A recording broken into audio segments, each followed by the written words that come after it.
A brand new exploit impacting iPhones, the FBI has resumed buying location data, and Google's update to installing third party apps. All this and more coming up on This Week in Privacy, number 45. So stay tuned.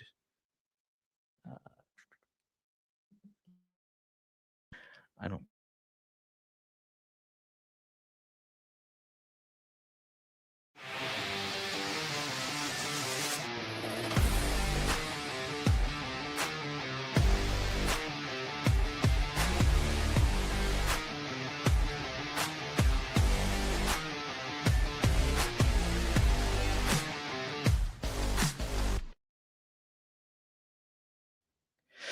Welcome back to This Week in Privacy, our weekly series where we discuss the latest updates with what we're working on within the Privacy Guides community and this week's top stories in the data privacy and cybersecurity space.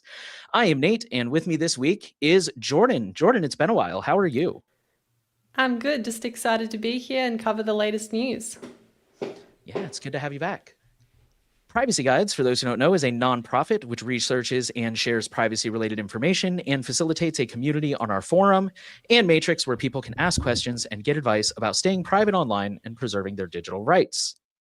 With that, we will launch into the biggest news in the privacy and security space from the past week. And Jordan is going to tell us all about hundreds of millions of iPhones that can be hacked with a new tool found in the wild. Yes, that's right. So basically, there's a story here from Wired. A powerful iPhone hacking technique known as Dark Sword, one word, has been discovered in use by Russian hackers. It can take over devices running iOS 18 that simply visit infected websites. So reading into the story here, iPhone hacking techniques have sometimes been described almost like rare and elusive animals. Hackers have used them so stealthily and carefully against such a small number of handpicked targets they're only rarely seen in the wild.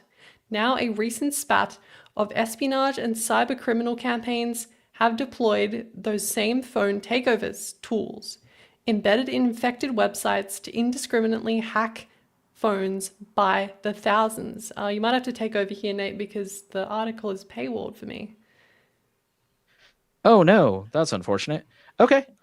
Yeah. So uh basically this article came, or this disclosure I should say, came from Google as well as iVerify and another firm called Lookout.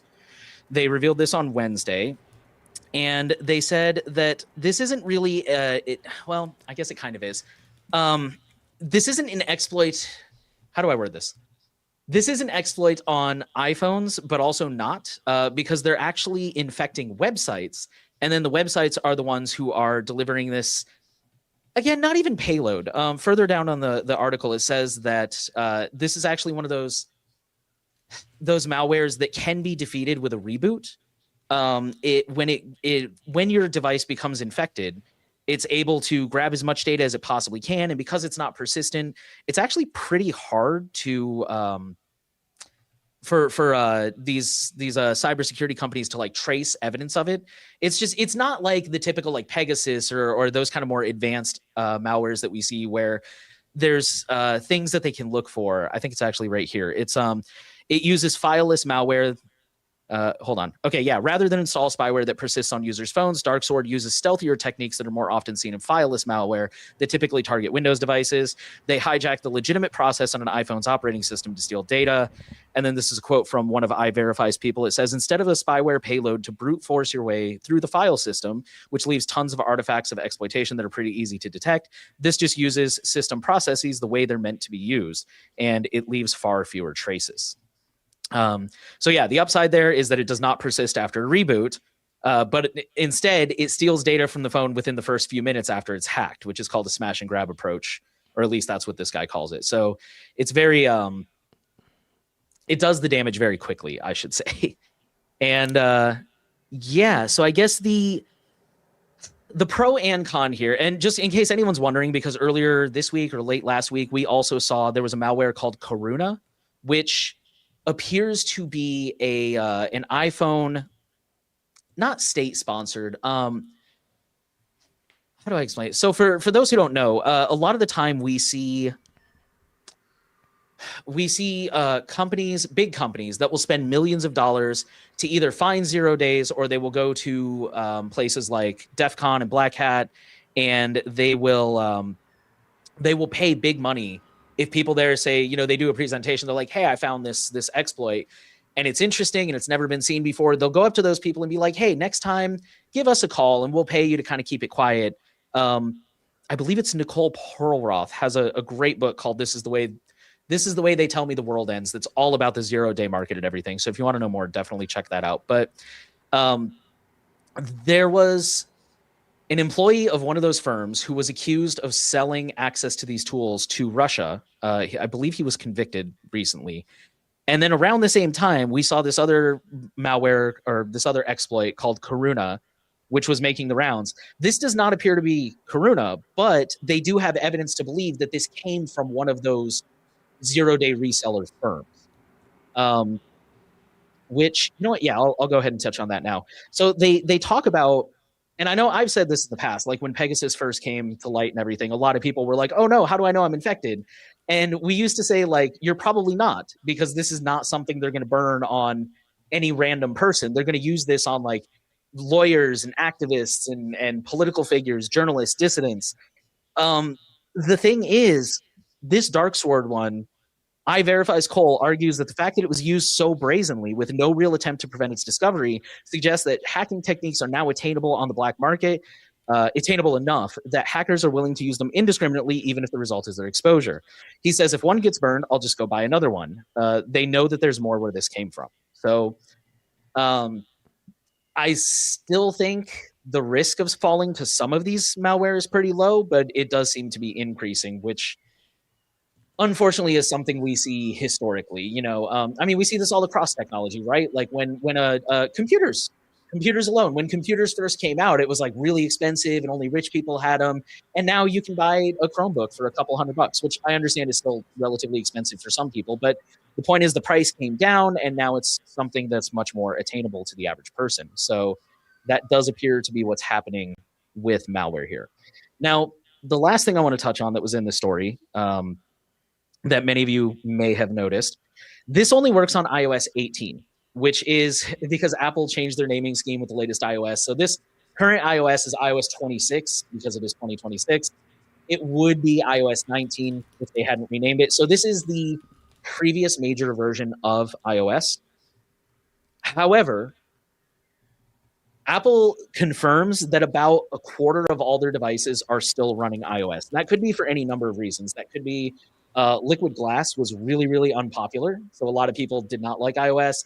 A lot of people choose not to update because they don't want like the AI features, which I think might actually be in iOS 18. So I could be wrong there, but yeah. Apple, as another explanation, for some reason, Apple is really bad at automatic updates. We were talking about this in a group chat the other day, actually. It's like every time I go to the App Store on my iPhone, it's got like a bunch of apps that haven't updated, even though the update came out like 3 or 4 days ago. And you have to update those. There was actually, if you're an Apple user, there was a background security update that just came out earlier this week that most people, it did not automatically install. So go check for that. It's just, yeah, Apple's, so that could be part of it. But and just for context, there are, I checked, according to one source, there's 1.5 billion iOS devices out there right now in active use. So a quarter of those is still like 300 million, which is like the entire population of the US. So even though this is an older iOS device, it still affects hundreds of millions of people potentially. And if this has fallen into the hands of the average, what's the word I'm looking for? The average cyber criminal, then what I was saying earlier about they're only going to use this on dissidents and journalists, and unfortunately, that it does not seem to be the case. So it is really important to keep your stuff updated. It is, yeah.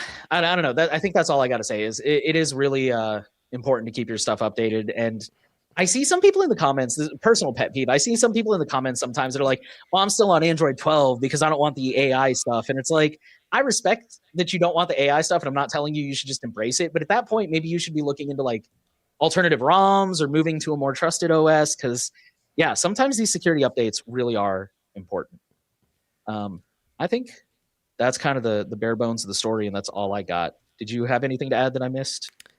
I think it is important that we talk about specifically like what this attack actually looked like. So if you don't know, this is like sort of, I guess, iVerify was saying this is like a watering hole attack.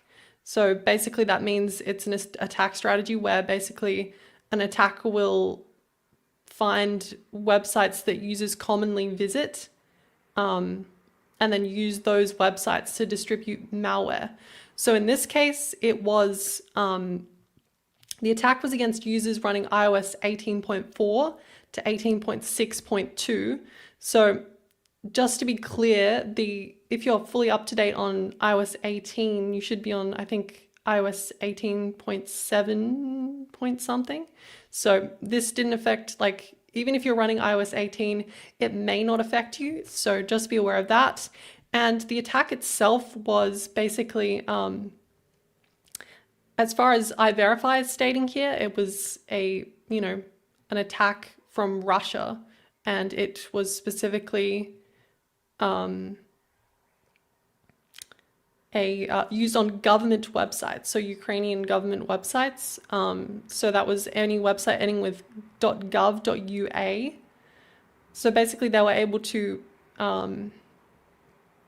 compromise Ukrainian government's servers and basically put this malware out there onto these devices. And especially because it was a government website, it was very, no one from another country is going to be visiting that website. So it's a pretty effective way to infect a lot of people's devices. And I think, staying up to date is important as well. But I think, a lot of people probably wouldn't have been affected by this if they were running lockdown mode, because it does sound like this is that would probably block the exploit chain, because in a lot of cases, this exploit itself was written in JavaScript, and the exploit, according to iVerify, it used 6 vulnerabilities across 2 exploit chains. So I think, staying up to date is important, but also minimizing your attack surface. So in this case, not using all these third-party JavaScript libraries, locking that down with lockdown mode, that's going to definitely protect you in that case. Same thing with Android, right? I know on Graphene OS, they use like MT on the browser and a bunch of other protections. So I think reducing the attack surface and just in time is also commonly exploited JavaScript. So I think disabling a lot of those things can help, but obviously, updating your device is important, but I think, it's usually these things that like are there for like web convenience. They're not actually there to protect you. Like they're used for like rendering like WebGL stuff that can be exploited. So I think it's important to be aware of that, and not to just trust every single website just because it's a government website, right? So I think there was another thing that they also said, basically because they didn't obfuscate the JavaScript, it basically was sitting on the website and a bunch of other groups were stealing the code to use as well. So apparently, according to iVerify, a Chinese criminal group was also using this Dark Sword and Karuna exploit. So yeah, just be on the lookout because people are definitely using this. So make sure you're updated, make sure you're using lockdown mode if you're thinking you might be a target of this. But it does seem like this is like a very large, like they're trying to target a lot of people with this. It's not like it's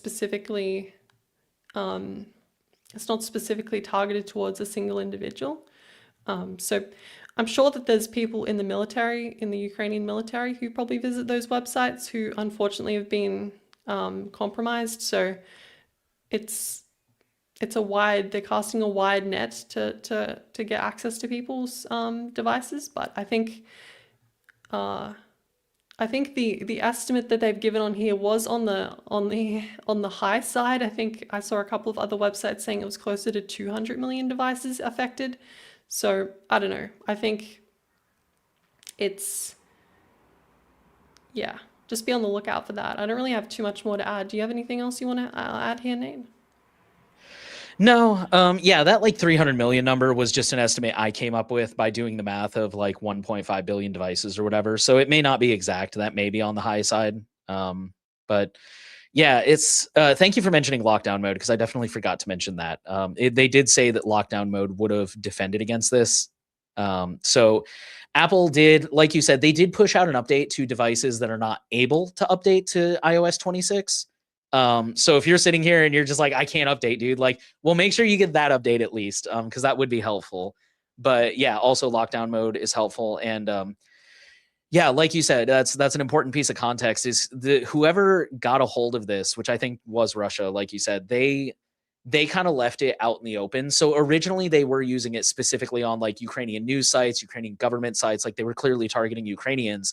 But now that they just left it out there unsecured and anybody can go grab it, and there's like comments in the code about what each module does and how to use it. So it's it's kind of like they made it so easy now, and now it's out there in the wild, and who knows where it'll pop up. So yeah, that's unfortunate for sure.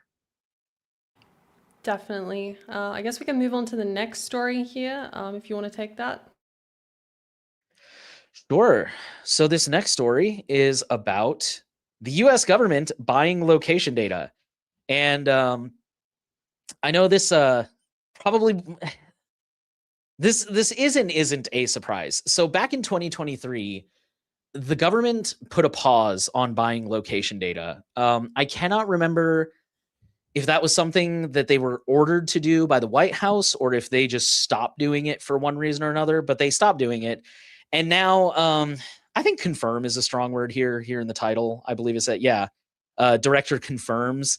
He didn't confirm. So the question was basically Ron Wyden, who I think not a controversial take. We like him for privacy, at least. I'll be honest. I don't know any of his other policies, but he does really good work for privacy, and he's really on the ball for that.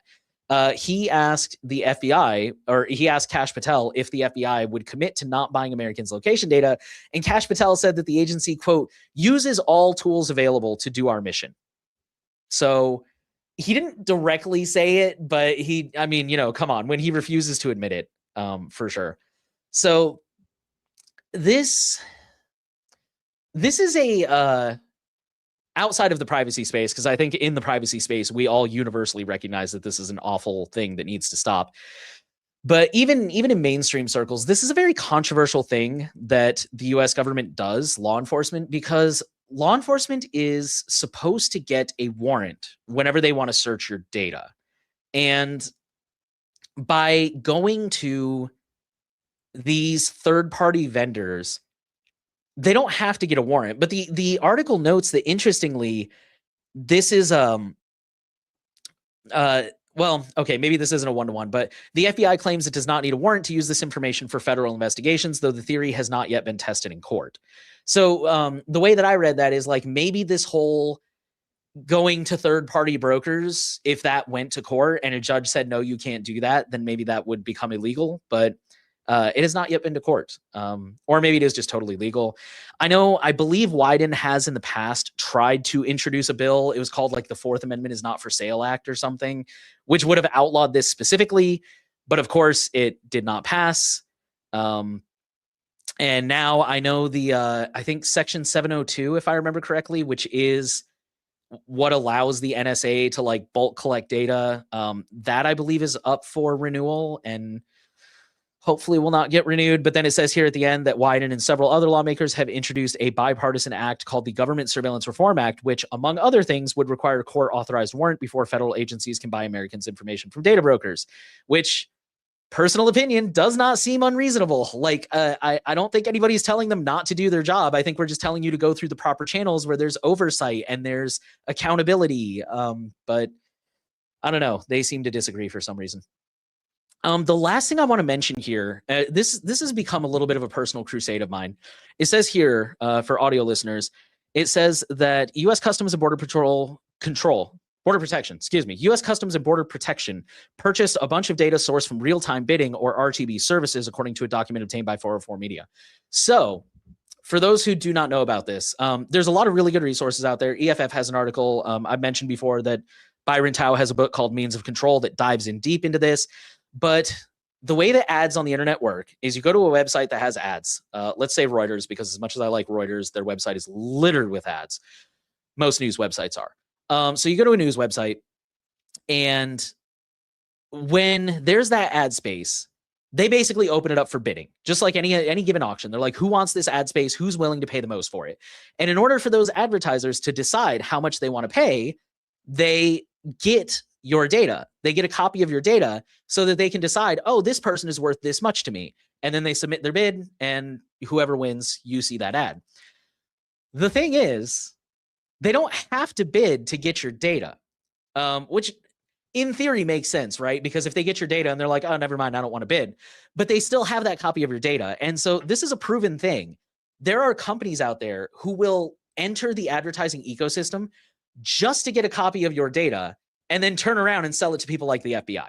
So where I'm going with this is, if you are not using an ad blocker, that is, in my opinion, one of the currently most overlooked ways to protect your privacy. And obviously, there's a million other ways, right? You need to switch to a secure messenger. You need to switch to a private email. Like, ideally, we should get off, Windows and switch to Linux and stuff. And I know I have a Mac in front of me. It's specifically for streaming and editing, for the record. This is not my daily computer. But, we should make all those steps. But to me, like, the lowest hanging fruit to start with is installing an ad blocker, because that real-time bidding is happening everywhere, all the time, constantly. And like I said, they don't even need to bid. They can just sit there and collect your data and then resell it to whoever they want. So yeah, that is that story. That is my takeaway from that story. Jordan, did you have any additional thoughts on that one? I mean, I guess like this is kind of surprising, but I guess not like with the prevalence of data brokers and stuff like that, it's not that surprising. Like they said in the article, there was like, the FBI is going to use all tools at their disposal to do their job. So it's kind of, it makes sense that they would do that, but I guess it needs to be like Senator Ron Wyden was saying, like, it's not really consistent with the Constitution. Like, it's a little bit, they're kind of bypassing a lot of the protections that people had with, places having to require a warrant instead. It is, yeah, I don't really have too much to add here, really. This is sort of a very American story, so I can't really comment too much about it. Yeah, that's fair. Yeah, I mean, it's a pretty straightforward story, really. I don't have too much to add other than what I already said. But just before we continue, I just did see a couple of comments we should probably quickly mention here. So there was someone who said, how do you find out what security updates have been loaded if you can't update to iOS 26? So I wouldn't update to iOS 26. If you're on iOS 18, just make sure you're on the latest version of iOS 18. I would also check the background security improvements tab as well. That will also have, like, there was a background security improvement that was released. I don't know if that's for iOS 18. You have to look at that. But I would make sure you're on the latest version of iOS 18. You don't have to update to iOS 26. I think the latest versions fix a lot of these issues. So yeah, I wouldn't be too worried as long as you're on the latest version. Someone also said, what is the timeline for the disclosure of these sorts of things? Is the idea it's better to announce it to help make people update? I think they've already released, usually it's they notify the company, in this case Apple. Apple releases a fix, the fix gets released, and then they disclose it to the public, and then that's basically where we're at right now. You need to update to make sure you're not There's no background improvements option to check. Maybe that's an iOS 26 thing. I don't think so though. I believe it's in, I don't have an iOS 18 device to check exactly where it is.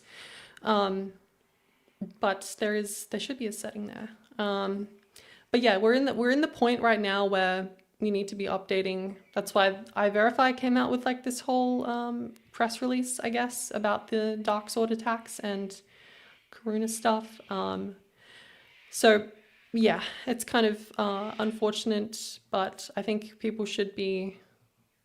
That's why we're trying to share it as like the main story here, because if you're running an older version of iOS, I kind of do wonder as well if this would affect older devices, for instance, like iOS 17 and iOS 16, because I know there's some devices that are limited to like iOS 15 or 16.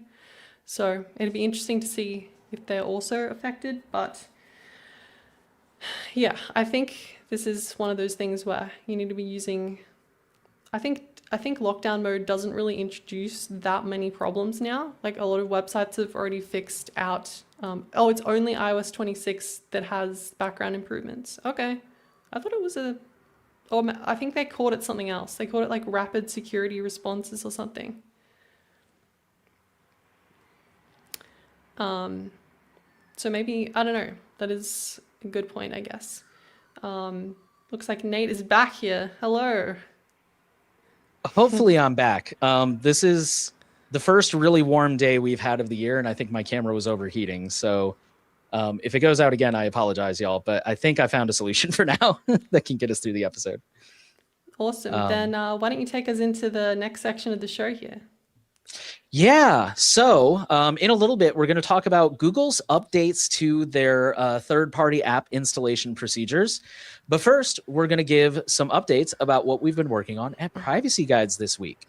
So we'll start by talking about the videos. Our private messaging video is now available to the public. So if you are not a paying member, you can access that now. Paying members do get early access to these things, but that is up. Our next video will be about encrypted email, which that is fully recorded and the first round of editing is done. So that is off to Jordan to work their magic, and they do all the graphics and the zoom, and they basically just make it look 1,000 times more awesome, which we are super grateful for. And a lot of you guys, if you tuned in last week, you saw that Jonah and I were at an event for South by Southwest, an unofficial event. And we had the awesome opportunity to record some of those talks. And those should be out hopefully in the next coming days. They should be trickling out.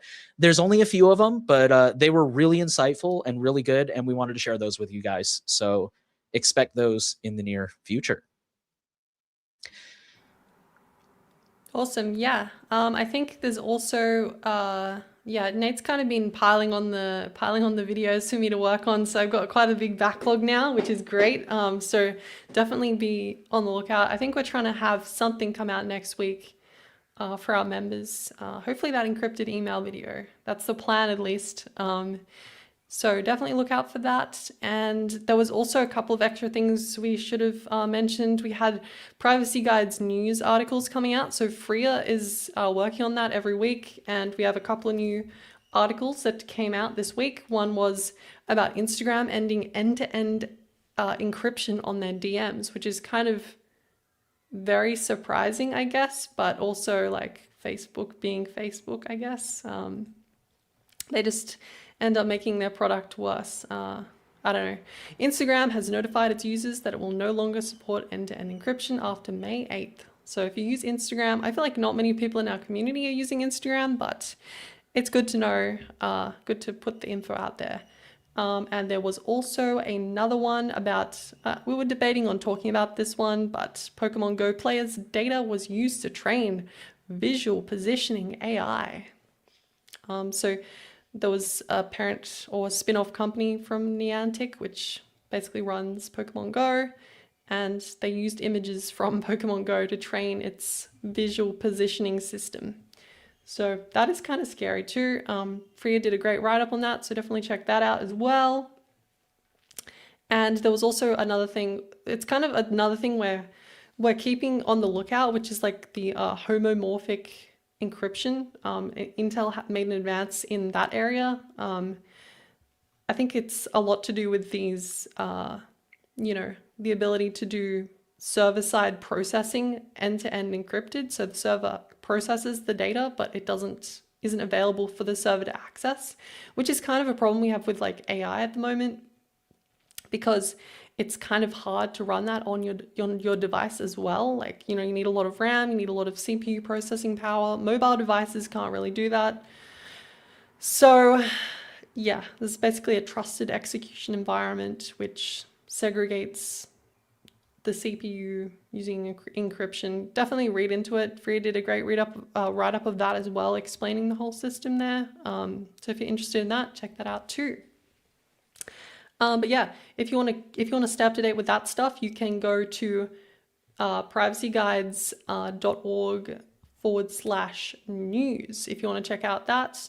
Nate's also doing every week, he does a data breach roundup, which is really useful if you want to make sure you stay on top of things and you aren't missing if you're in a breach. A lot of tools that detect, if your credentials are in a data breach are usually pretty slow to determine that, because they have to add the data set to scan it. So if you're, wanting to keep on top of data breach stuff, definitely check that out. Nate does a great job on that. It's very comprehensive. There's, let's see how many here. 1, 2, 3, 4, 5, 6, 7, 8. Yes, so eight ones this week.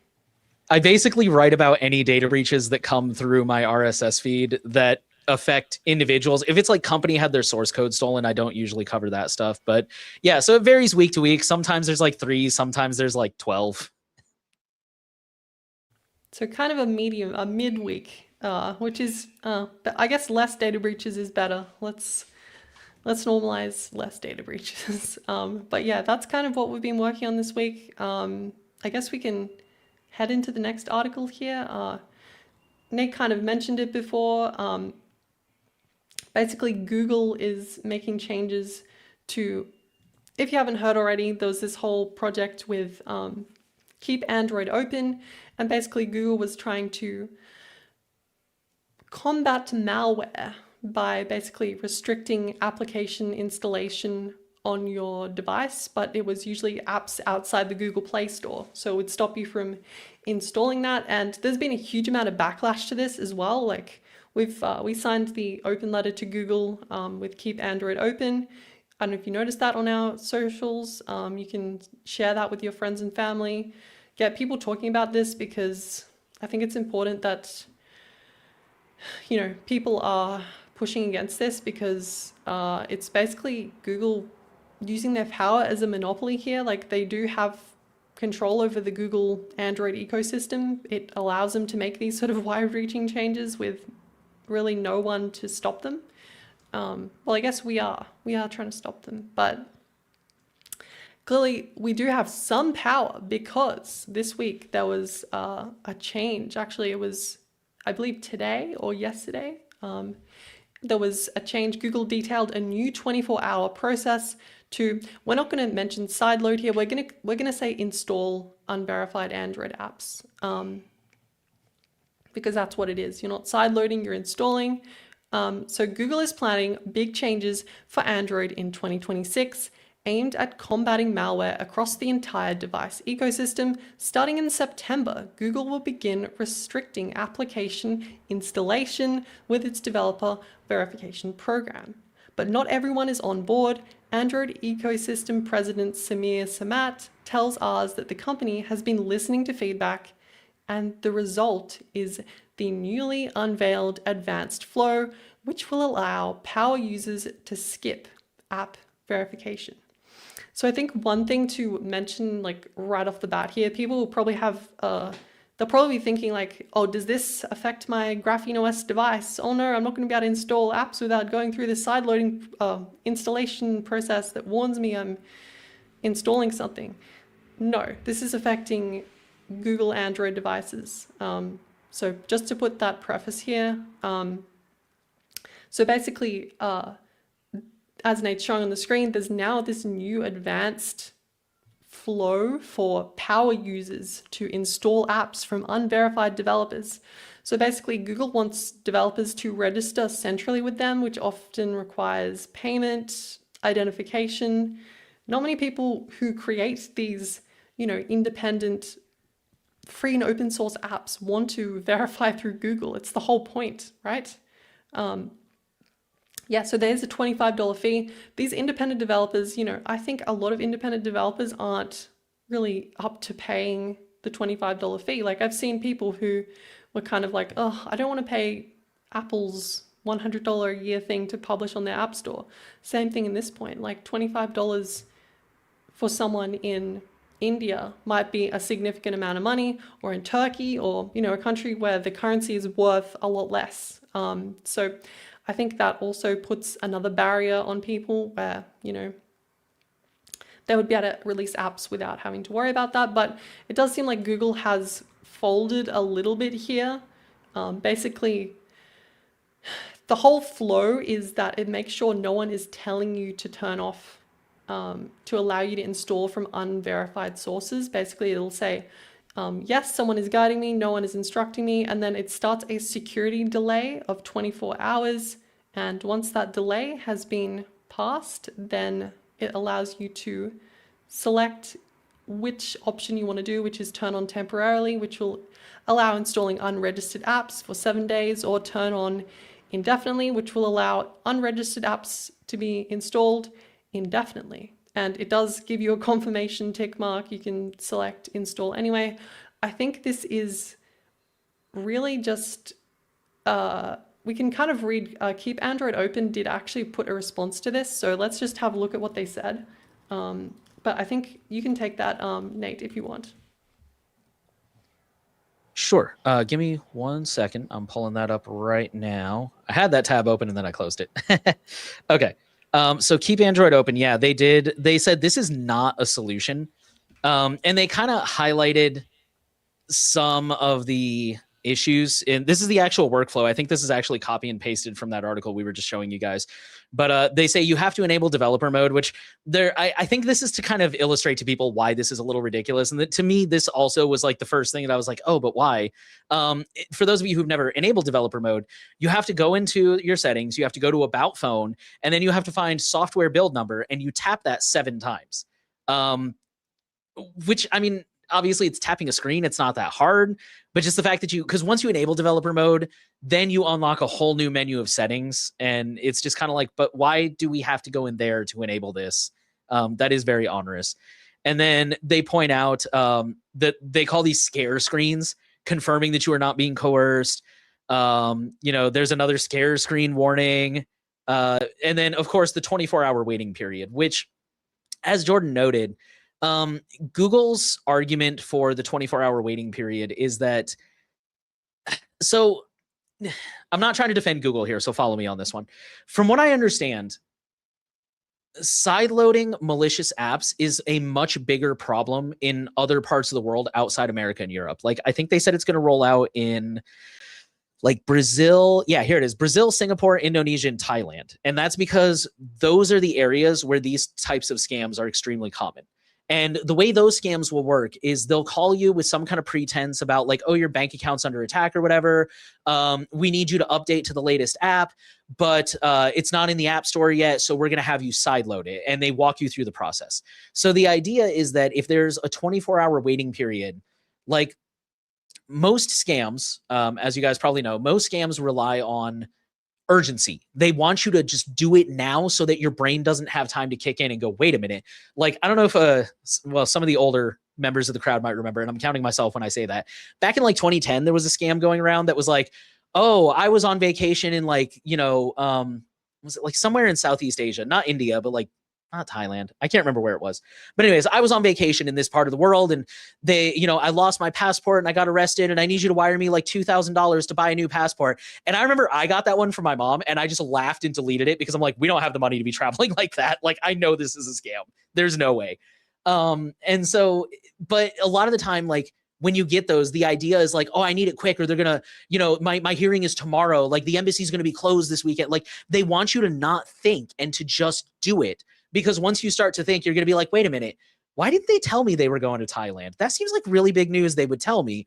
And again, there's like a million other variations. But the point is, that's that's the point of the 24-hour waiting period, is to try and roll, or try and force that period of time where it stops and slows down. But yeah, that is still really onerous, because now, like, let's say I get a brand new phone, right? And I'm trying to set up this phone.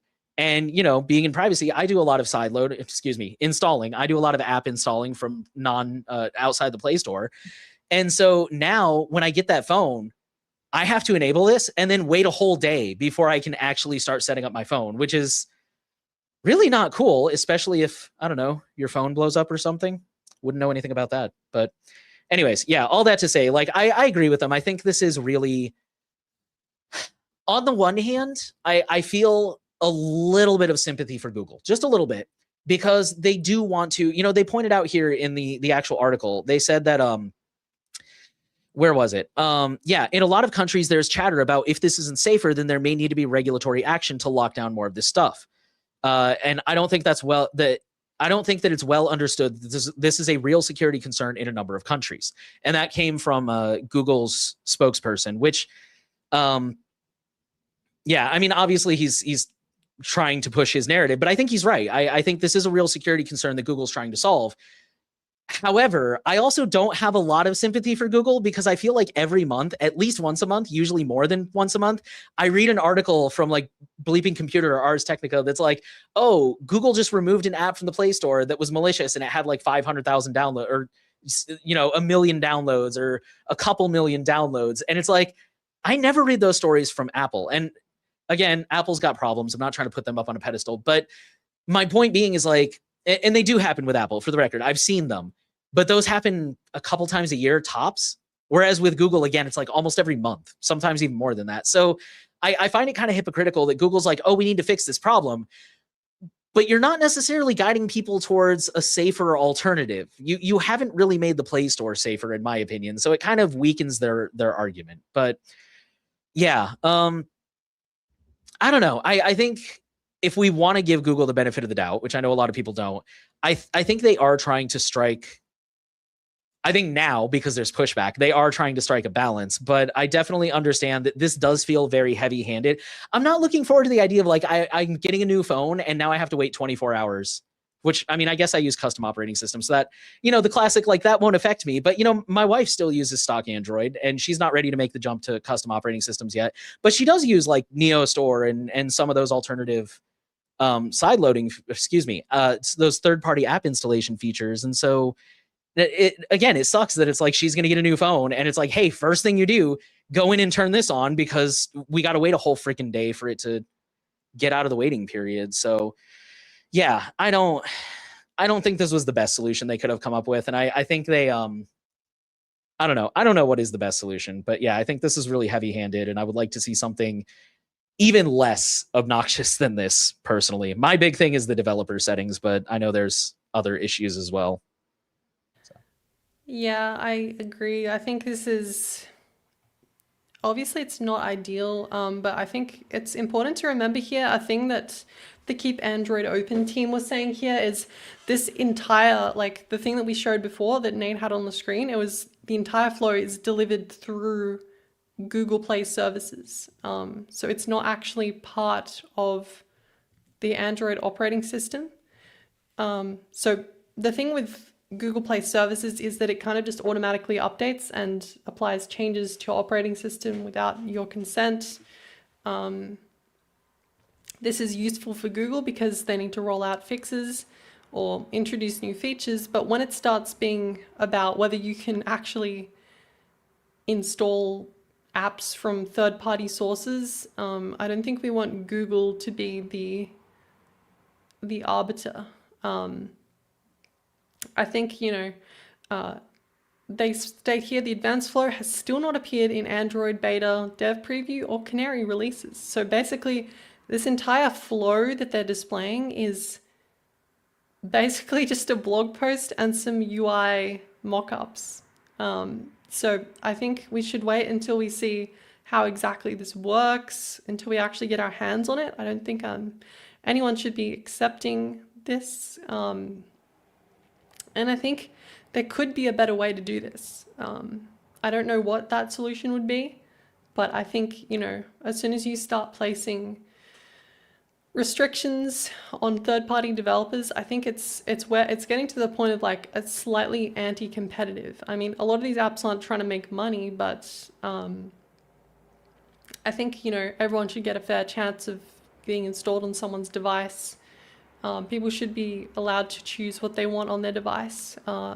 They shouldn't have to go through a 24-hour waiting period to install something on their device. Like, we should be able to choose what we want on our device. So, I don't know. I think just from a freedom perspective, everyone should be in favor of people being allowed to install software on the device that they've paid for.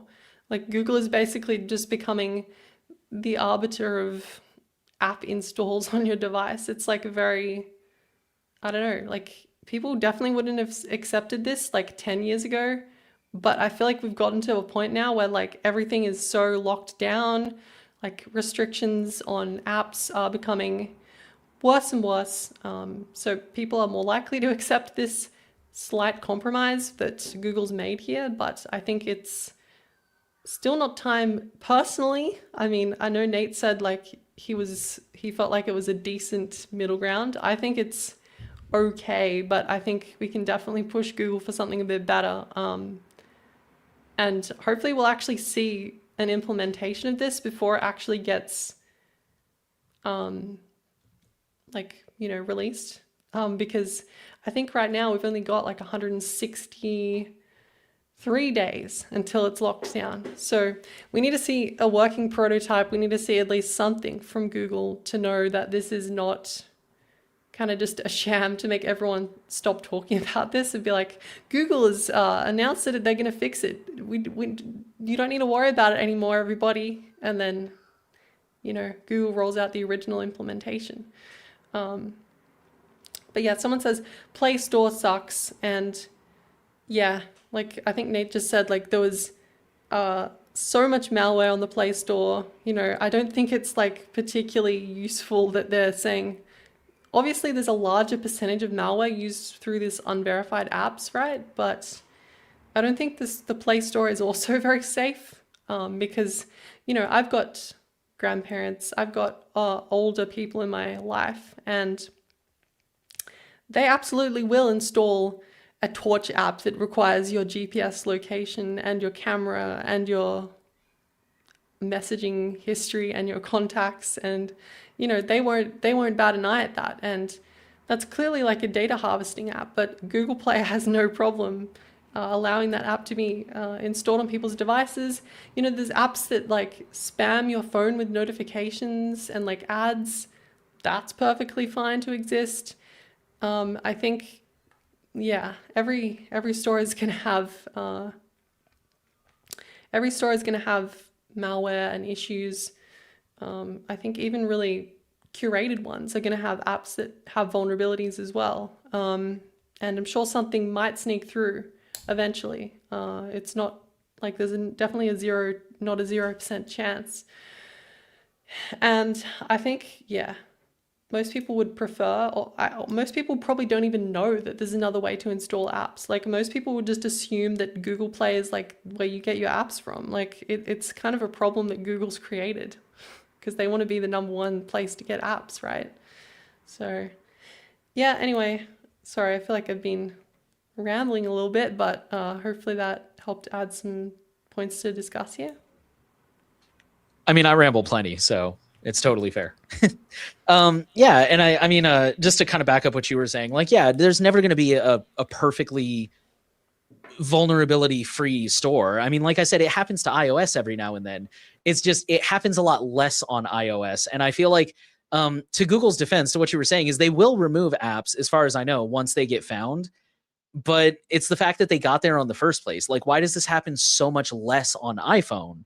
And I have to assume it's a vetting thing because, I mean, sure, there's a higher barrier to entry to put your apps on an iPhone in the first place. But at the same time, it's like they still try to submit malicious apps there too. Like there was a study a few years ago about how Apple has stopped like 250,000 malicious apps from ending up in the App Store. And to be fair, maybe Google's got like, we've stopped 1 million. Like, I don't know what their stats are.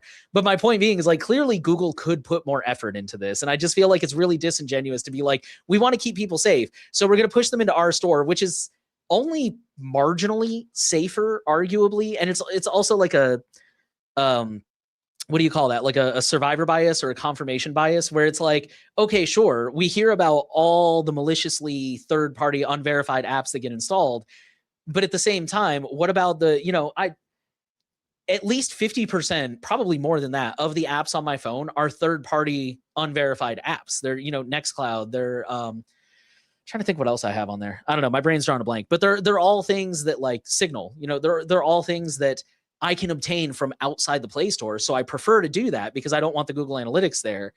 And it's like, those are never malicious, so those never get reported.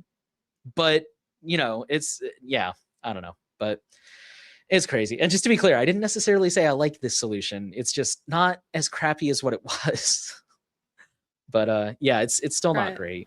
And one thing I think you mentioned earlier, but I kind of forgot to touch on as well, is this whole Google is not really giving satisfying answers to a lot of this stuff. Like, so you mentioned the $25 fee and how $25 is like a lot more to somebody in like India, for example. And he did say that like, oh, we're going to account for that. We're going to kind of balance it out. But it's like, this, who was it? This Samat person. I forget what the role is, but they didn't really answer any questions. Like they, at least this Ars Technica, they mentioned like, I don't know if they actually asked Google directly, but they did mention things like, one of the concerns is that Google is now building this list of app developers if the developers choose to get verified, which already presents a host of privacy and security concerns. Like here in America, we had that whole like that, what was that, Ice Spotter, Ice Block or something? We had that app where you could report sightings of immigration agents. And in some countries, that is super illegal. Like even just peacefully like putting some kind of protest app, super illegal. And so if that person chooses to verify, now Google has their information. They have their payment, they have their government ID, they know exactly who they are. And so Google, like actually right here, Google swears it's not interested in the content of the apps, and it won't be checking proactively when developers register. Excuse me, I can't talk tonight. This is only about identity verification, so that basically if they become if the developer distributes malware, they're unlikely to remain verified and they can get booted from the program. But then like, when when this Samat person, he's like, oh, but this, we're not keeping a list of developers. Well, then how are you going to verify if somebody's a repeat offender? Like your answers don't make sense here. And yeah, I also just need to be snarky and point out, he says that not everything is malware. It depends on the context. So like a rootkit is malware, but a rootkit you download intentionally because you want to root access to your phone is not malware. Likewise, an alternative YouTube client that bypasses Google's ads and feature limits isn't causing the kind of harm that would lead to issues with verification. Anybody who uses things like NewPipe or FreeTube knows that those things break about once a month because Google does something on their end to block it, and then they have to update and do the cat and mouse. So yeah, that was just kind of funny to hear them cite that. I don't think that came from Google, for the record. I think ours wrote that, but it's still kind of funny to hear them cite that as an example. And it's like, yeah, but Google still treats that stuff in a very hostile manner. So yeah. Yeah, I think the other thing that you kind of mentioned it a little bit, like with the ice block thing, but I think there's plenty of countries that we've already seen this happen with, where like, having a centralized app store kind of allows governments to basically get apps removed or to like have apps not be allowed to install on devices. Like I'm pretty sure the way that works, like in China, a lot of apps don't want to comply with a lot of the like legislation that they have, like, oh, you got to share a certain amount of data, or you have to meet these like economic requirements or whatever. And so they're actually just removed from the Play Store, or for like censorship reasons, like there's stuff that's being shared on those platforms that they don't want people to access basically. So having this centralized, like we already saw this with like iOS devices, it basically turns your phone into a brick. Like you can't install the software that you want on it, right? But yeah, I think it's like with Linux, right? You can kind of install software from a trusted repository, and you can also add additional repositories. I think it should work similar on Android. Like you should have the option to have install stuff from additional places. Maybe there's more of a warning about it. But I don't think having to go through like developer settings and like all this stuff is particularly great. I think it definitely also puts up a bit of a barrier, especially when you're like showing all these warnings like this is very unrecommended. What you're about to do could compromise your device. Like it just doesn't, it's not going to sit well with someone who doesn't understand the technical reasons why they're showing that. Like, yes, a lot of cases it could be useful for someone to see that warning, but if it's like someone and they're like, oh, I want to be able to watch YouTube without the ads, I'm going to download NewPipe, and it's like this app could compromise your device. This is a highly suspicious action you're about to take. Are you sure you want to do this? People are going to be like, oh, this is just malware. I'm just installing malware. It's not malware. So I don't know, not really happy with this situation. I think we're going to keep pushing Google here to make a better decision. I just think they should go back on all of this and just go back to what it was before. Like, you have to enable it, right? But it should still be an option for people. I don't know if there's a better way. Maybe they have a way of scanning like the device to see if the permissions are suspicious, or I don't know. I can't really think of a better way that doesn't involve Google just like doing more invasive stuff on your device. But I mean, I think it should go back to how it is on Linux. Like, you can install additional repositories, you can install the applications you want on your device, and there is an increased risk of using a third-party platform to install packages, or like using a third-party repository. But that should be up to the user to determine if they want to take that risk, not Google, who's like making that decision for you. But yeah, that's pretty much all my thoughts on this one. Do you want to take the next story here, Nate? Yeah, sure. So this will probably be a pretty quick one. I just thought it was really interesting because I am a nerd who really likes thought experiments. And the headline from this one, this comes from Slashdot. It says, "Should Banksy remain anonymous?" And the original article comes from Reuters. And Reuters did this like really deep dive. Really deep dive. I'll be honest, I didn't read it all because it's so long, but I skimmed it. And they tried to identify Banksy, which, for anyone who doesn't know, Banksy is a very, very famous graffiti artist, I guess you would say. Well, I mean, I would say artist in general. He's done a lot of like legit artwork as well, but he's also well known for doing graffiti work all around the world, actually. Not just, he's from the UK, I believe, but well, we're assuming he's from the UK. I believe that's where he's most active. But Reuters did this deep, deep dive to try and figure out who Banksy was, because there's been a lot of I mean, of course, there's been a lot of speculation over the years, and there's also just been a lot of there's been a couple of like, we're pretty sure it's this guy, it might be this guy, but they set out to like for sure figure out who he is. And spoiler alert, I think they did. And I kind of don't like that personally. I think it took some of the magic out of it.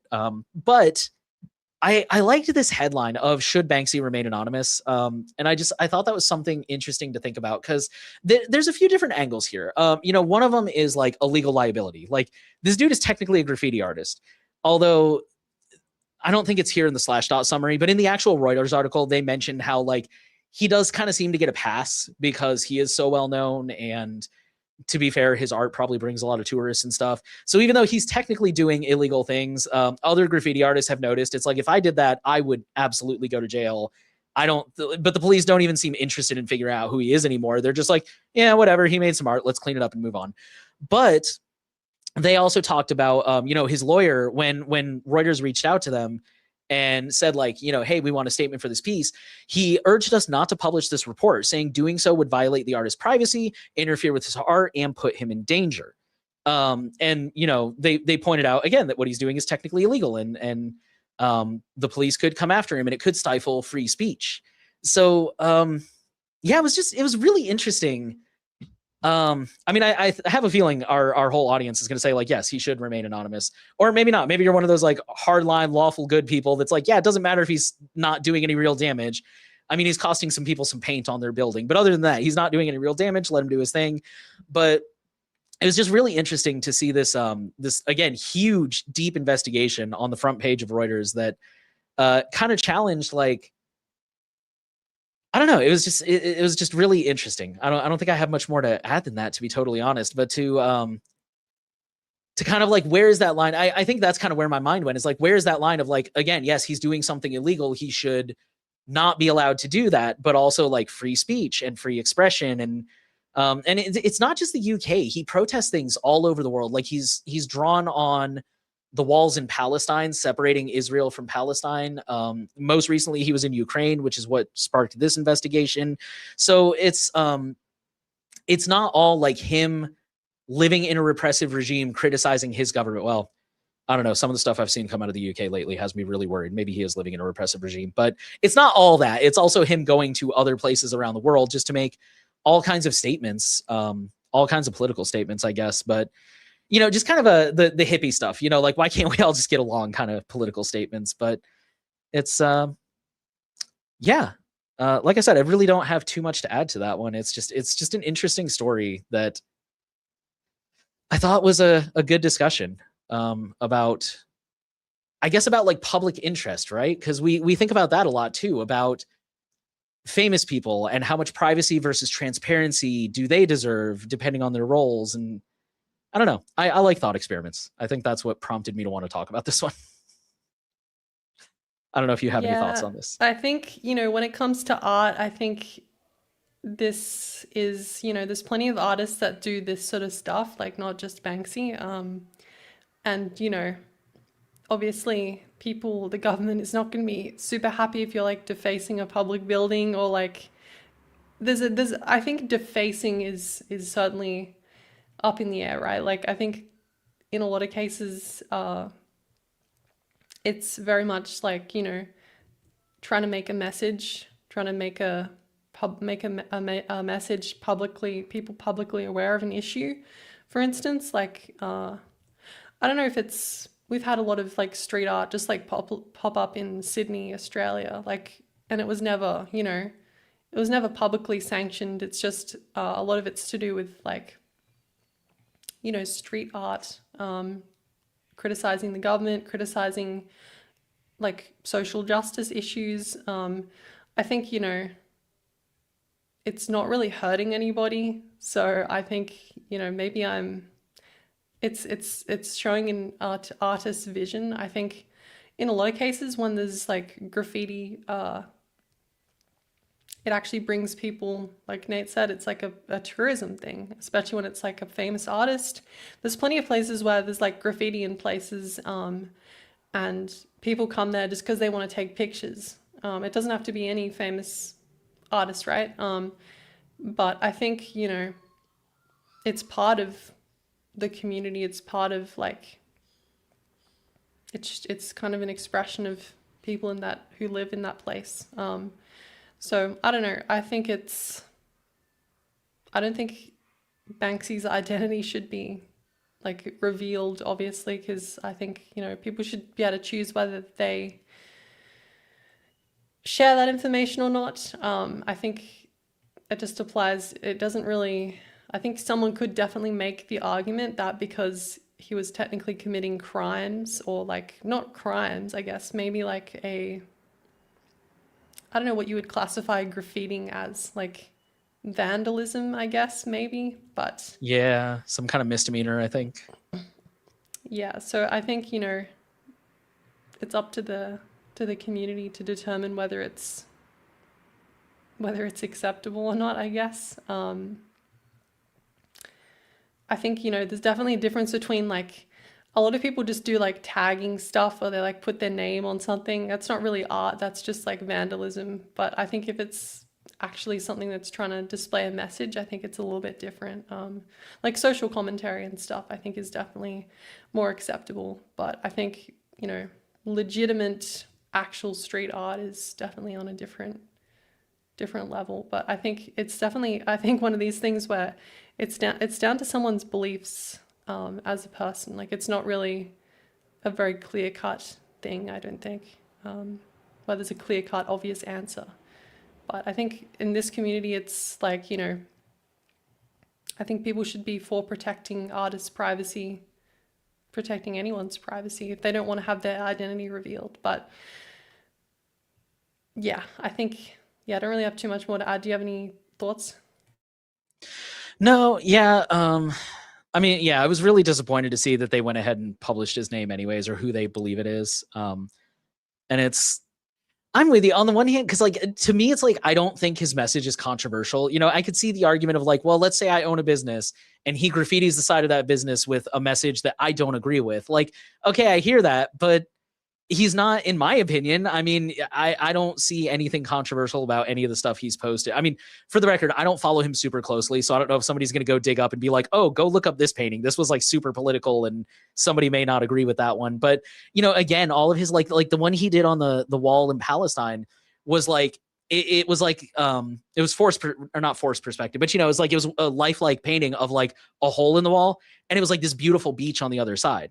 And you know, it's art, so it's open to interpretation. But the way I took away from that was like, this could be paradise if we could find a solution here.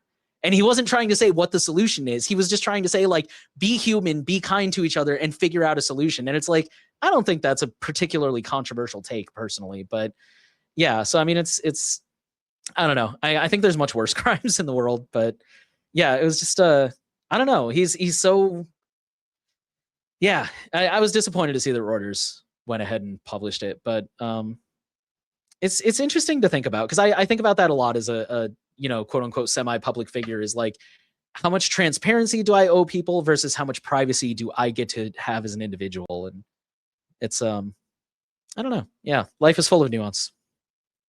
So Definitely. all right. So in a moment, we're going to start taking viewer questions. So I know there have already been some questions, but if you guys are holding on to any more, definitely go ahead and start leaving those in the chat or in the forum thread. But for now, speaking of the forums, we're going to check in on our community forum, because there's always a lot of activity.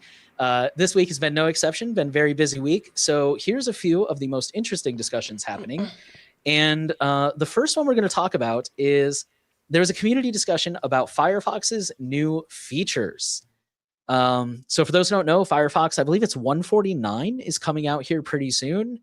And it's got a few pretty big changes. Some of them are very cosmetic. Welcome cosmetic, for the record. Like, I just found out, I feel dumb, but I just found out like 2 or 3 weeks ago that in Brave, you can do split tabs. So it's kind of like tiling a window, which I just realized I should totally be doing here, but I'm not. The split tab thing, I mean. It's kind of like tiling a window, except it's the same window, and it's just the tabs are side by side, which is probably a little bit of a niche use case, but it's really cool for me. It's really nifty, and I like it. Firefox is going to be adding that, but then there's also some more serious things. Like there's a sanitizer API, which I'm forgetting off the top of my head exactly what that does. I think that's supposed to help protect against cross-scripting attacks, but don't quote me. It's definitely a security update. And noticeably, this one is new. Apparently, they've announced the sanitizer API before, but Firefox is going to include a VPN. I believe, from what I've heard, they did not really say for sure in their blog post, but it will be free for up to 50 gigs a month. And to start with, it's going to roll out in France, Germany, the UK, and the US. We'll see about the UK if they start requiring ID for VPNs, but that's a different discussion. And yeah, I think I've heard rumors that it's going to be in-house. I know last time they did this, it was a white label of Molvad. And I actually stand corrected, because I've always said that, like, I don't see the point of the in-browser VPN, because I want more than just my browser to be protected. And from what I'm told, that is not how this is going to work. It is actually going to like protect your whole device. It's just going to give you a lot more granularity in the browser. That's what I've heard. But yeah, what do we think about this? I think I'll go ahead and say that I'm notoriously critical of Mozilla, but I'm happy to see them putting good features into Firefox. I mean, at least it's not an AI feature that nobody asked for, right? So yeah, I think this is a potentially a good step forward. I will be interested to see how that VPN works potentially, but yeah. I think you did. Unfortunately, Nate, to ruin your parade of anti-AI, they Oh no. unfortunately did include. There's an update in this update. They're including Smart Window, which was previously called AI Window, which is basically, Oh yeah, yeah, that. Okay, I missed that. I was just reading the summary here in the thread. yeah. So unfortunately, that is coming in this update. I think they realized calling it AI Window was probably a bit too on the nose, so they've changed the name to Smart Window this time. I think we did talk about this a little bit internally about this privacy, this free inbuilt VPN. I think the thing I was specifically talking about was Mozilla VPN. So this is a different thing. This is, I guess, Firefox VPN, which is different to Mozilla VPN. Mozilla VPN, one of the cool things about Mozilla VPN, like Nate kind of talked about, was it would cover your whole device, and then when you use Firefox, it would integrate with the desktop client and it would allow you to select different locations for where your browser would exit based on the website. So, obviously you wouldn't want to like access your bank's website and also be coming from like Turkey, because that would like cause your bank to like, lock down. They're not gonna like that. So that allowed you to have different endpoints coming out there. I think that is also very useful because, you know, a lot of times VPNs are blocked. Like on Reddit, you'll frequently find it's blocked. On YouTube, it'll ask you to sign in. I think that's an interesting thing with Mozilla VPN. But I think, like Nate said, this is a separate thing. This isn't the same thing. It's kind of confusing. They've got two products. This is only for your browser. As far as we're aware, they haven't said that it's going to be your entire device because they say this is a proxy. So as far as we are aware, that is only going to be through the browser itself, as far as we know. So I would say that's what we should think that this is first. I don't think this is, you know, an amazing addition, because I think we have such good free privacy, like full VPNs you can use now. Like you can use Proton VPN free. Like they have quite good speeds. It's free. I think Proton's doing a great job by offering that for free to people. I think people should use that if they don't have another way to protect their privacy. But I think, especially with the low cost of VPNs at this point, like Molvat is €5 a month. Like that is a pretty cheap price for a lot of people. But I think, price is also, it's a trying time, people are trying to save money. So I think, 50 gigabytes of data is definitely pretty pretty generous, I would say. It's like that's going to take you quite a long way, especially monthly. I feel like I use like only a couple of gigabytes a month on my phone. So I mean, if that's I know there's people that use like hundreds of gigabytes on their phone every month. I don't know how you do that exactly, but I think 50 gigabytes is a lot. Maybe I think it might just be because our internet is really slow here, but it's kind of hard to download that much stuff. But 50 gigabytes, and it's kind of frustrating. Firefox and Mozilla in general do this all the time. Like they only release their products in specific regions. Like in this case, they're saying the US, France, Germany, and the UK to start. That's where they're releasing this free Firefox VPN. And it's the same thing with Mozilla Monitor, which I think is defunct now, and Mozilla VPN and Mozilla Relay. It's like their email aliasing thing. It was only available in certain countries. I was always kind of like interested in trying it. Never was available in Australia. So I think they should probably look at, I don't really understand the reason why they're only releasing this in certain locations, but I think, especially in locations where I feel like they don't need the privacy as much. Like, what about countries that are like, under siege by like authoritarian governments? Maybe we should focus on those first to get this technology to. But it's still an interesting thing. I didn't really read any of the comments. Was there anything you were thinking that people mentioned that we haven't really talked about yet? I don't think so. There was kind of a discussion right off the bat about whether they meant 50 gigs. There was a confusion of when they said to start, did they mean 50 gigs to start and that might change, or did they mean the countries might change? But I think everybody kind of agreed that it's like, no, it's probably the country. But yeah, there was a lot of discussion about like, is it um, like what I was saying, is this going to be an in-house thing, or is this going to be a um, like a white label of Mulvad was? Some people here are saying this might be like competition against Opera, which I'm with you. Like personally, I don't. I do think the Proton. Last time I tried one of them, the Proton free servers tend to be a little bit slow, but I also know since then they've kind of added a few more, so hopefully that's helped. Um, but that said, I do think I'm not opposed to them adding this as like a compete with Opera thing, especially if they can keep the cost low for them. And this isn't going to be one of those things that, in a year they're just like, oh, we killed this off because it's really expensive. But I don't know. I mean, I know there's the whole smart window thing, which I don't know. To me, that reminds me of like Brave's Leo. Like Brave has like a little pop out mode where you can just talk to Leo directly and have a conversation with it. Have a conversation in the sense of like, I'm not asking it to paraphrase this page or whatever. But they also have like a little sidebar where you can ask questions about the page you're on.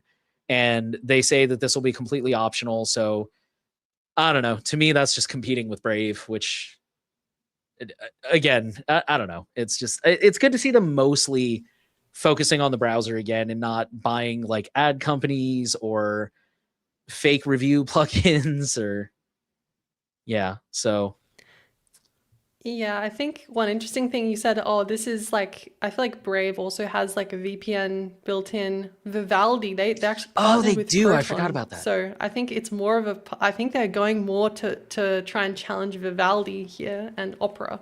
But Brave also has, it's a paid thing, but it's still technically built in, I guess. I guess they're just trying to be like feature complete, uh, competing against this stuff. So yeah, I don't know. I think it's also one other thing that Firefox has actually rolled out in like the latest release. They do have the AI block switch now. So like if you've got that enabled, you're not going to get any of this AI stuff. So I wouldn't worry about that. I would make sure you have that ticked if you use Firefox because you don't want to get this in the next update. So yeah, I don't know. It's good to see Firefox actually doing something this time. Like I feel like we were sitting at like no changes being made every year. There was like absolutely barely any changes to Firefox for like 2024, 2023. Like it was like, oh, we've updated our design a little bit and everyone was like, oh, I don't really like it.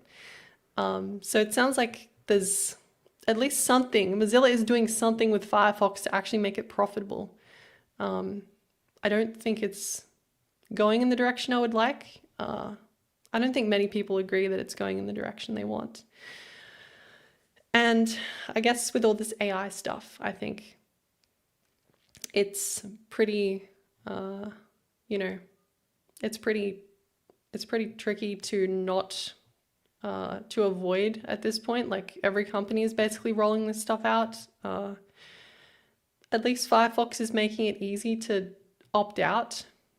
But it kind of frustrates me that all their donation money and all this money from Google to be the main search engine is just being dumped into like AI and like privacy preserving analytics. It's not really stuff that is gonna, I don't think it's gonna bring people into the browser.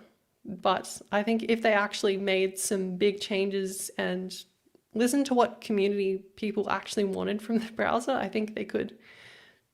There's plenty of projects that are doing interesting things. Like I think one of the most interesting ones was Arc browser. Like they were doing quite a lot of interesting, different things that no other browser was doing. Like I think it'd be interesting to see Mozilla just actually try something new, like not just like copy what other people are doing, like actually try and make something a little bit revolutionary, a little bit different, to actually give people a reason to use it. Because right now it's like Firefox just kind of is bad, especially on some websites. Like you're just gonna be have a worse experience. Like people don't test for Firefox now. Like even this website, we're using StreamYard to do this right now. I can't use Firefox to do this. So it's if you can't do basic stuff with your browser, I think that's going to push people away from using it as well. But yeah, I think that's kind of my thoughts on this. Somewhat positive, I guess, but yeah. Yeah, I agree. I mean, for me, it's unfortunate that Mozilla is constantly playing catch up to everyone else. Like, again, the split view, Brave has that. I don't know how long they've had it because I just discovered it, but Brave has that. And even their AI stuff, it's like, like everyone else, the AI ship. I mean, I feel comfortable saying this because this isn't like a hustle podcast or whatever. But like, I feel like at this point, if you're just now jumping on the AI bandwagon, it's gone. Like, it's gone. Why are you there? And so it's it's like I don't understand why they're doing it in such a poor way too. Like I remember being really disappointed when I looked into their AI features, not because I wanted to use them, but just because I wanted to understand them. And they don't even do anything. It's like, oh, here's a tab where you can talk with ChatGPT. Your privacy policy, like their privacy policy is literally like go see OpenAI's privacy policy. And it's like, so what's the difference with this and just going to chatgpt.com? Like what use is this? And it's like, oh, well, it's integrated in there. I don't care about that. If I cared about that, I'd be using ChatGPT's browser. Like, I don't understand why it needs to do that. I don't know. It's weird to me that like they're constantly playing catch up. And yeah, it would be nice to see them because they have such a passionate, active community. I know they do. And I'm sure people have plenty of ideas about how they can improve it. But it is nice to see them investing in something that isn't AI even if they have the little smart window thing. But the split view, the tab notes, which I don't know how that's going to help, but the sanitizer API, the VPN, I agree with you. It's not enough, but it's nice to see them like starting to get back into it. And hopefully I'm hoping the momentum will pick up for sure. Yeah, I think we had a question here. Well, not a question. I guess someone was just saying, without Manifest v2 extensions, I find the internet to be pretty bad. I agree. I think, uBlock Origin, I think, is kind of a needed tool at this point. uBlock Origin Lite it doesn't work as well and it doesn't block a lot of things that you need, right? Like, you would hope that, websites don't have a million pop-ups and like cookie banners and paywalls and all this sort of stuff. But it's kind of the modern internet at this point. You need to use an ad blocker unless you want to go completely, off the rails, I think. So if Mozilla is like the last bastion of MV2 extensions, then I think that is definitely a thing that separates them from Chrome. But that's not going to be enough to keep people there because plenty of people are still using Chrome and they're still using uBlock Origin Lite. It's good enough for them. It's not perfect, but it's definitely good enough. So people kept saying they were going to leave Chrome. If Chrome doesn't use doesn't allow MV2, I'm going to leave Chrome. And then everyone just stayed on Chrome. Like 99% of people just stayed on Chrome. I think people might not realize that a lot of people don't actually use extensions. They don't even know what they are. They just use their web browser like normally. So yeah, I don't know. I don't think Firefox is in a very good position at the moment, unfortunately. I do got to point out, I disagree that most people don't use extensions because I feel like every time I look at somebody's Chrome browser, they've got like 10 extensions and it's always like Grammarly. And then like, what's funny is it's always like 6 different ad blockers. It's always like AdBlock plus Ghostery plus Privacy Badger. It's more, I almost get the impression that like people don't understand extensions and they don't understand which ones, like what they do and how they work. And they're just like, oh, the more I throw on there, the better it gets, right? And it's like, no, you need to be intentional with which ones you use because you're giving them a lot of permission. But yeah, which just kind of goes back to what you're saying though, is like people don't understand like manifest v2 versus v3, and they don't really like they don't understand like, okay, now I've got AdBlock Plus or whichever one, but it doesn't work as well as it used to because Google has hindered it, and they don't understand why, and which is still unfortunate. But yeah. Well, So I mean, if we like take into account the amount of people that use Chrome, right? And we look at like, AdBlock Plus or uBlock Origin, there's not that many people using them if you consider the actual like amount of people using Google Chrome. sure, the So percentage, yeah. uBlock Origin Lite is like 16 million. That's pretty small. Like if you compare it to the amount of people. I mean, it could be like a sample thing. Like I've personally seen people that use Chrome and they didn't have any extensions. And I've also seen people with a bunch of them. So it's kind of hard to determine what this is through like anecdotal things. But I think if we look at the numbers, we can get some idea at least. At least like these ad blocking ones.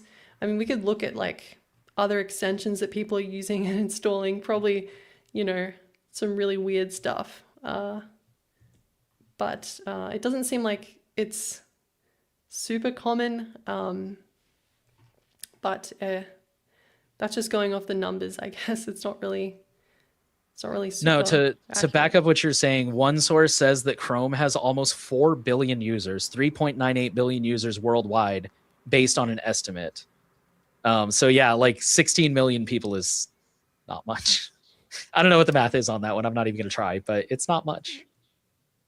Yeah, I mean, it's probably not the greatest way to determine it, right? Like people, it could be multiple installs by one person. It could be counted by, like, you've installed uBlock Origin a couple of times on a couple of your devices. It could be even less than 16 million people, unfortunately.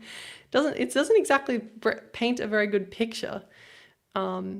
Because yeah, it sounds like most people don't care. MV2 to MV3 gives people more security protections, I guess. But is kind of an issue. Comes at a cost. Comes at a cost. Yeah, exactly.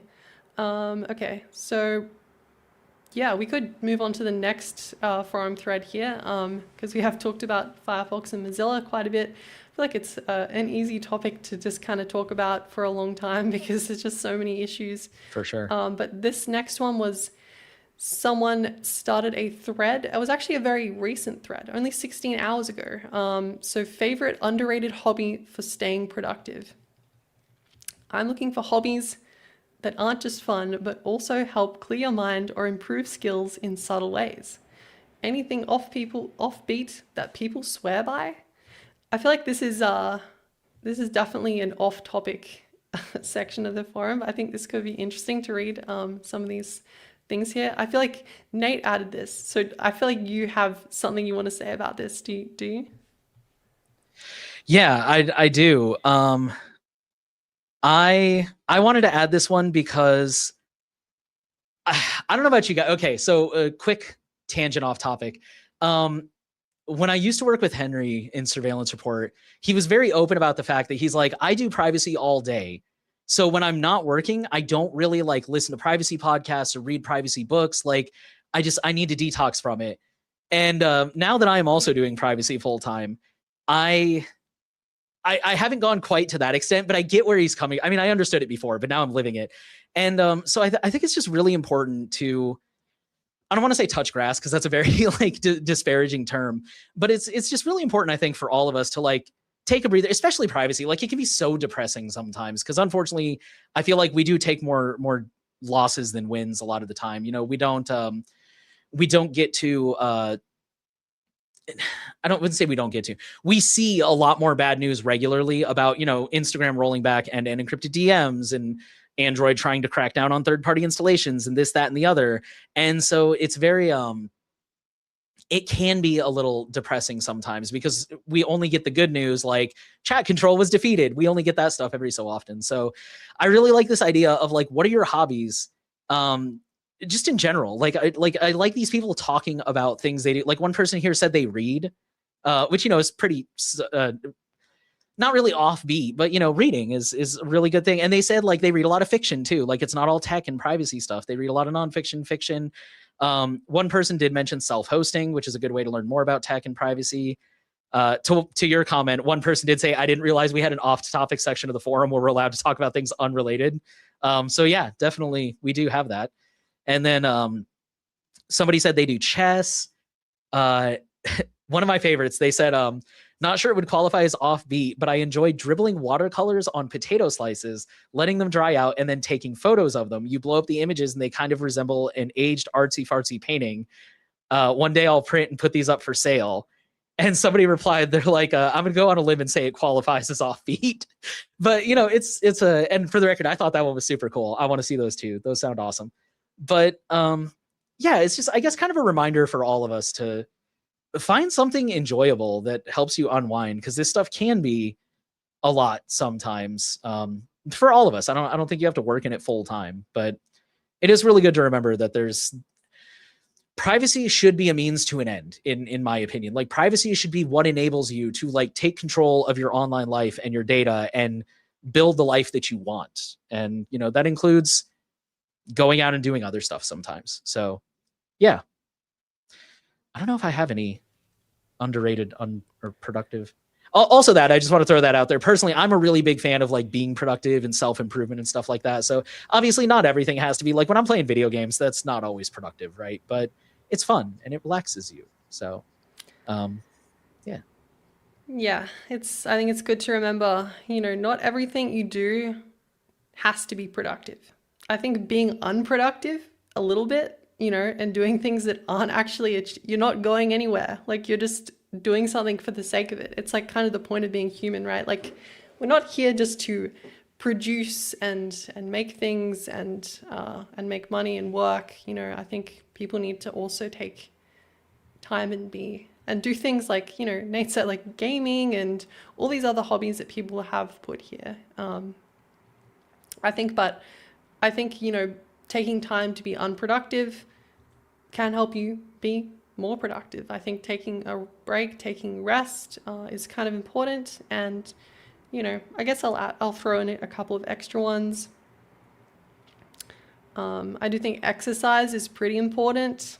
It's pretty good for your health as well. It's productive, I guess, because you are becoming healthier.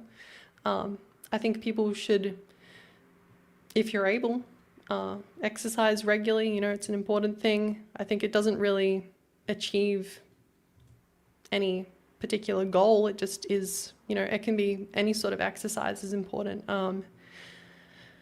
Yeah, I mean, I think there's plenty of different things you can do. I enjoy photography, like in my free time, stuff like that. I think art stuff is also important, gets your brain going. But I do think it is important to not make everything in your life about securing your privacy and like about this one topic, because that's one way you're going to get burnt out. That's actually a section on the activism section we recently launched. So definitely check that out. But I think, it's an interesting thread. Maybe go over there and drop your favorite thing you like doing. I think it's nice to have these off-topic forum threads sometimes, because I feel like every thread is just like so draining. Like every day there's just a new story of like the absolute worst thing happening. And sometimes it's good to disconnect a little bit. Maybe that means not actually going on the privacy guides forum for a day, taking a break. It's definitely helpful. And yeah, I think you'll be more productive if you take more breaks. In between Everyone things. needs days off. Yeah. 100%. Yeah, I mean, I don't really have much more to add. Do you have anything? I don't think so. I was going to say we could probably move into viewer questions now, which I think we've kind of been answering them as we went in the live chat, right? Have we missed any that we haven't covered yet? I think there was just people kind of sort of making comments here. Not really any questions per se. We did kind of talk about a lot of stuff that was already covered in a lot of these points. Like someone mentioned 99% of what these browser AI things can be replicated in a browser. And browsers are less permission heavy, so like using an AI app is kind of useless. Yeah, I agree. They need a light version of the iPhone. Maybe. Oh, no. They're talking about a uBlock Origin Lite. There's the uBlock Origin Lite for iPhone, which I think actually we did add back to the website. Like I think we talk about it on our iOS section, if I remember correctly. I think you're right, yeah. And AdGuard. I think those are the two recommendations still, because AdGuard does it does still protect web apps and things. So that is a good point. Sorry, I missed that. I kind of misunderstood that comment. But yeah, was there any comments from members on our forum thread this week? So yeah, I think I passed it. Yeah, we did have not too many. I know one question we got was about. I don't know if this person's watching right now, but somebody asked us, is it possible to provide a list of news articles that the stream will go over in advance? Just to give you guys a little peek behind the scene, the short answer is no, because what happens is, and I think I may have said this before, is throughout the week, we kind of collect articles that we may want to talk about. And we try to keep it to 4 to 6 articles on average. And so we kind of wait until Friday. And that's when we go over like, okay, what are the main things we really, really want to talk about?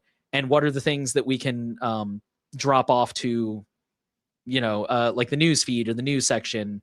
Thankfully, we do have the news section where even if we don't cover an article here, we might still write about it there. So, and sometimes we do both. But yeah, a lot of the time, like we're not, we're still like Friday afternoon, U.S. time. We're still like putting this stuff together. So unfortunately, that's not really doable in advance. And to also add to that as well, sometimes we're like, it's Thursday morning and we're like still trying to work out what the highlight story is, because sometimes there's just not that much going on. Like, we can't really release the newsletter if we don't even know what the highlight story is going to be. So we're sorry that is kind of frustrating, I guess. But we've been like, Nate's been doing a great job with like, we publish the newsletter as soon as the live stream starts. Like if you check your inbox, like it'll be there. So I would, if you're worried, if you want to know what we're talking about on the live stream, then that'll be the best place to see that. I did drop a link in the forum thread there. But if you do want to sign up, it's just privacyguides.org/livestream. And if you press the donate button in the bottom right and you select free on that, so you don't have to pay money to join the newsletter or anything, you'll get the update notifications for the live stream. And that includes all the links and also like some small summaries of the stories as well. So if you want to follow along while we're talking on the live stream, you can get that to your inbox. It also goes live onto the website eventually, but let's see, is it on there right now? Yeah, it looks like it is. It should be, yeah, because when I publish it, I choose publish and email, so it should go to both the website and the. So yeah, if you prefer to use RSS for some reason, you can subscribe to that section, and that'll pop up in your RSS feed as soon as we publish it. Looks like we got a comment from Cannabita. Do you recommend any books that are not explicitly about privacy, but privacy adjacent? That is a very good question. I know the answer is yes, but I'm struggling to remember what they are, because I know there's been a few books that I've read and I'm like, I kind of want to add this over on the new oil as a recommended book, but it's not really privacy related per se. And now I'm trying to remember what they were. I feel like Enshittification by Cory Doctorow is a good one. Like I just bought that one the other day. I'm waiting for it to ship. Nice, yeah. That's a definite. That's like one that's. It's not technically about privacy. It's just like adjacent big tech being awful, kind of explaining that whole process.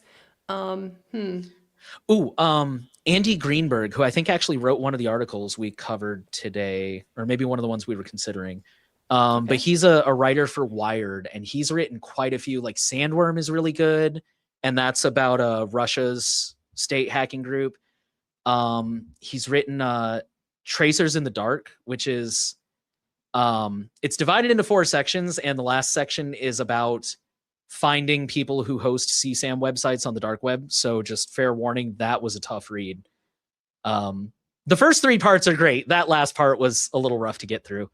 Yeah, he's written a couple books that I wouldn't say are like directly privacy related, because again, they're about like cybercrime and state hackers, but they're very interesting and they're adjacent for sure.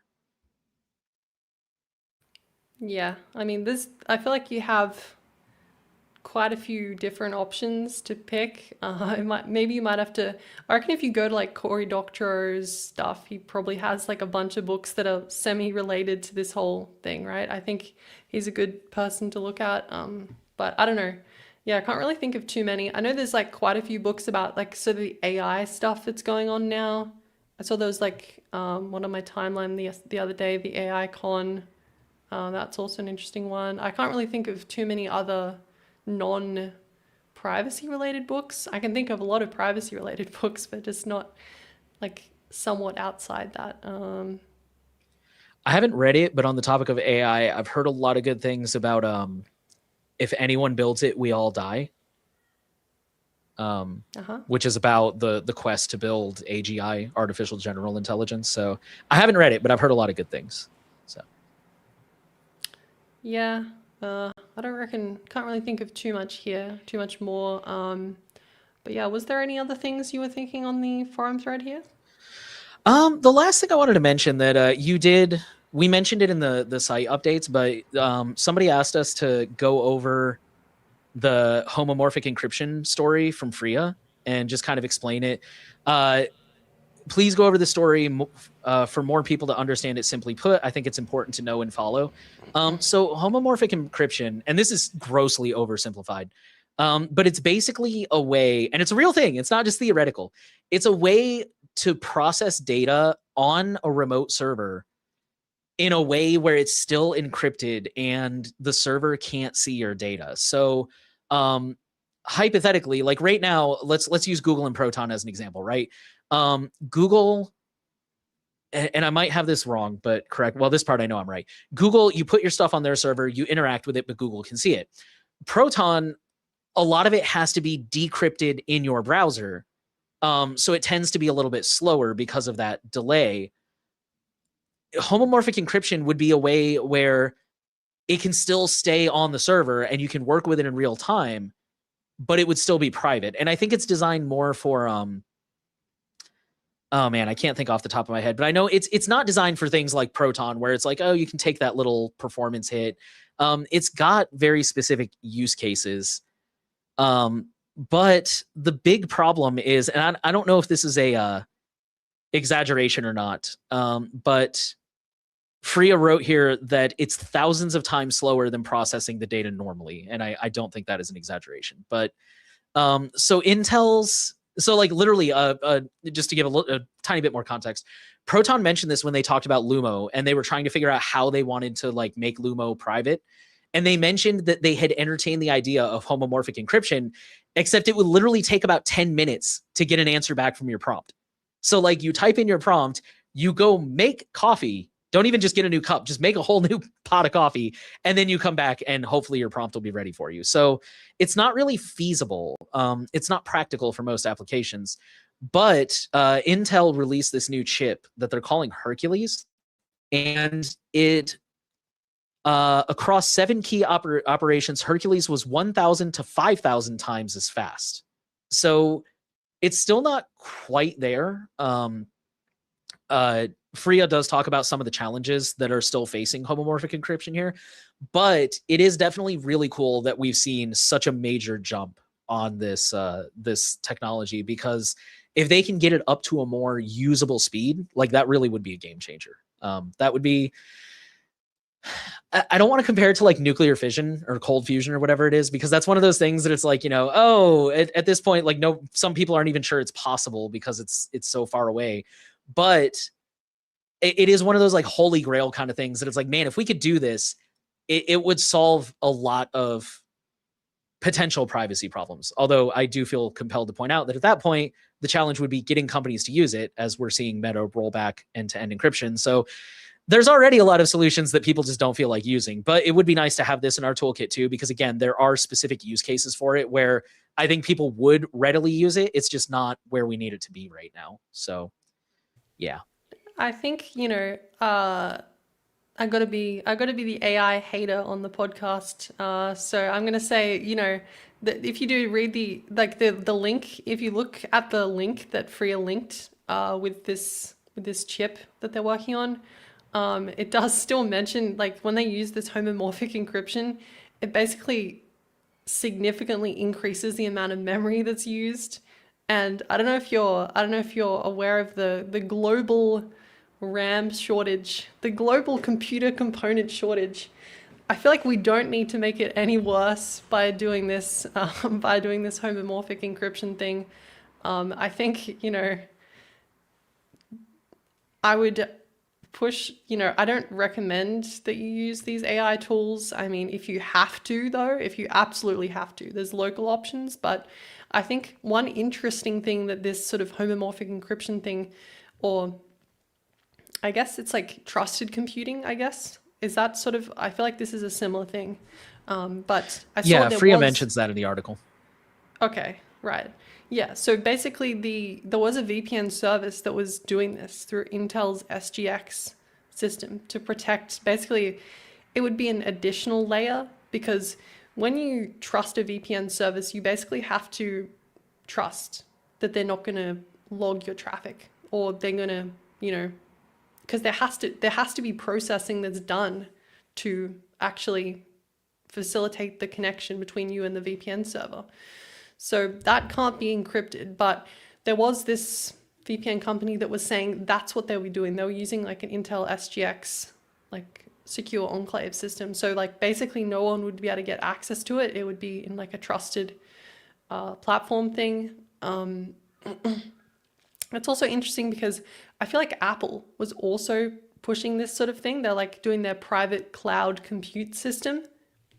Hello, Apple, where is it? It's like this seems like a similar technology thing. Like it seems like a very similar thing, except they're not using Intel, they're using Apple Silicon instead, which I think gives them an edge really, because they're not relying on a third party company like Intel. Like they can do everything in house. Like firmware's in house, the silicon's made in house.